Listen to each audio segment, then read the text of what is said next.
Hello and welcome back. I'm Becky Bracken with Dark Reading, and up next we are here to welcome Lina Lau. She's the founder of XINTRA, and she also ran a Black Hat training on advanced APT threat hunting and incident response this year.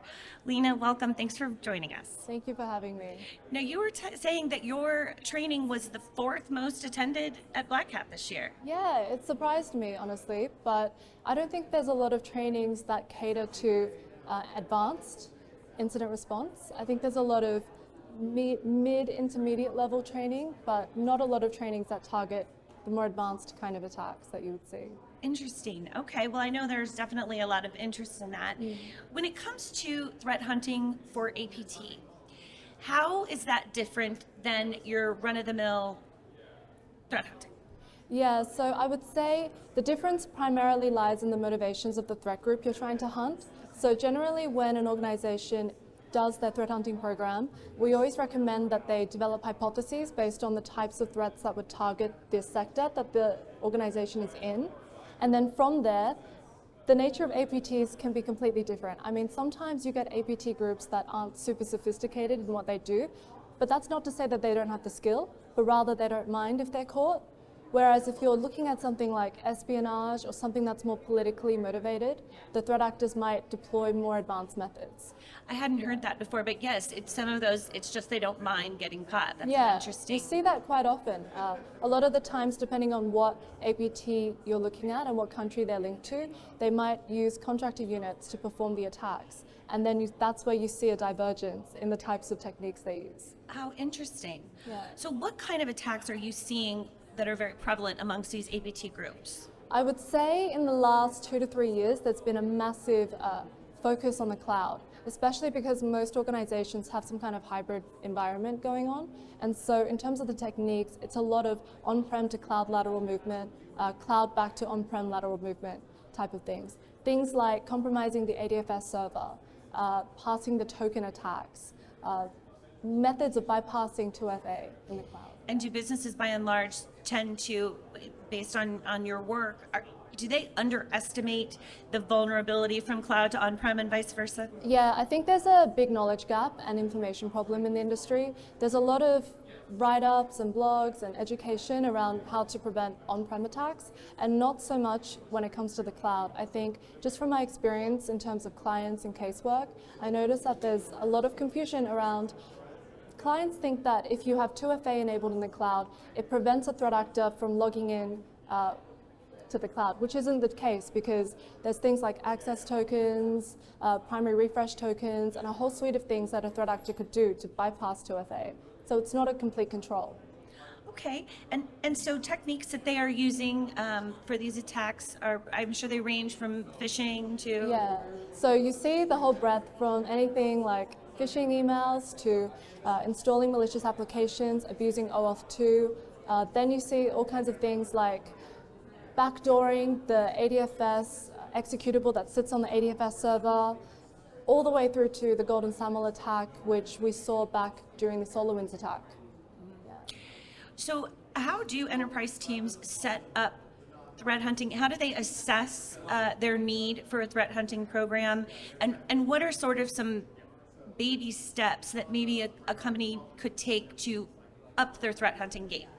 I would say the primary thing an organization should do is assess the type of risk they're exposed to, so the type of threat groups that would target them. And you make that deduction based on how mature your security team is. So do you have basic security controls? Because if you don't, that makes you susceptible to wider range of attacks. I mean, you shouldn't even be thinking about APT at that point. Right. Whereas if you're extremely mature in your security team and the tools you use and your operations, then you can start thinking about more sophisticated attacks. It also depends on the sector you're in, the industry you're in, and also any kind of geopolitical tension that might be occurring based on where the organization is headquartered and that against the threat groups that you might be targeted by. And so some of the sectors they widely target, just based on my research, what is it, manufacturing, banking, what are their top target sectors? It depends. Most of the time, each country has their own political motivations and goals. And depending on how the trade policies with another country might work, it might inspire one organization, one country to target a country in a specific way. For example, during when COVID started to arise, there was a lot of political tension between Australia and China, and that led to a massive amount of threat actor campaigns, mainly from APT41, targeting Australian organisations in the mining sector, gas sector, resource sector. I worked like back-to-back cases at that point. And that was just a retaliatory effort? I mean, what was the motivation? It doesn't seem... The motivation was China actually bought a big mining rig in the west coast of Africa, and they wanted to stop relying on Australia for the export of minerals and wanted to do it themselves. And so a lot of the campaigns were driven by espionage. And it must be difficult as a threat hunter to assess motivation. I mean, especially these things are so convoluted. How do you know they just didn't want to rip off a mine organization versus... Yeah, I think that's one of the key things when it comes to threat intelligence or understanding what you're up against. The actions of a threat actor are intrinsically linked to the political motivations of the country. And so if you want to understand why certain units are targeted or certain organizations are targeted and certain sectors are targeted, it always comes back to political motivations. So it does sound like there is sort of an aspect of threat hunting that is very much of the world rather than... Yeah, absolutely. I think it's really easy as security people to get too focused on the detail and various techniques, and you miss the bigger picture of what's happening. Yeah.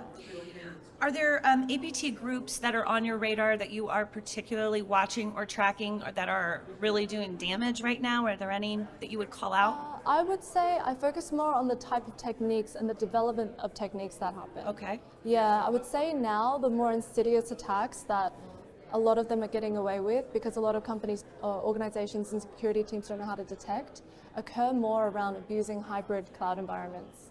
Understood. Now, I know you are also an incident response expert and leader. So when it comes to, let's say, the threat hunting, we'll set that aside, but once a breach has occurred, how does response to an APT threat differ from sort of your run-of-the-mill threat? So it's a little bit different. Depending on the type of APT you're dealing with, the country and the sophistication, a lot of clients need to be aware that once you start retaliating, isolating servers, changing passwords, you end up alerting the threat actors that you know that they're in the environment. And often that results in retaliation in what they do. And if you don't close off all the gaps or figure out the full scope of the breach, it often results in the threat actors reintroducing themselves back into the environment. So it's really a matter of being very careful about how do you do that?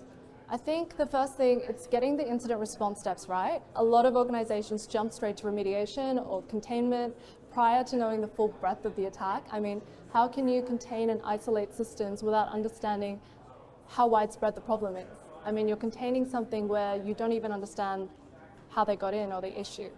But I think it's a natural human response. Shut it down, yeah. Yeah, exactly. You get stressed out and then you want to close everything, make sure business is running. I think it's a pretty normal response. I understand it from the human perspective. Certainly. I've heard people say, people just want to help. Everybody just wants to start getting on. Yeah, and that's the other thing. I think a lot of organizations, when they freak out about something, they start to throw out assumptions, or they could have gotten in from this angle, they get in from this angle. It's a stress response, but then the implication of that on the security team is that they end up treating an incident response like a threat hunt and chasing assumptions rather than focusing directly on the facts and working from there. So what are you going to look at to happen over the next year? Is there anything you're tracking or expecting to see? I would expect to see more variations of cloud-based attacks that facilitate on-prem to cloud movement and vice versa.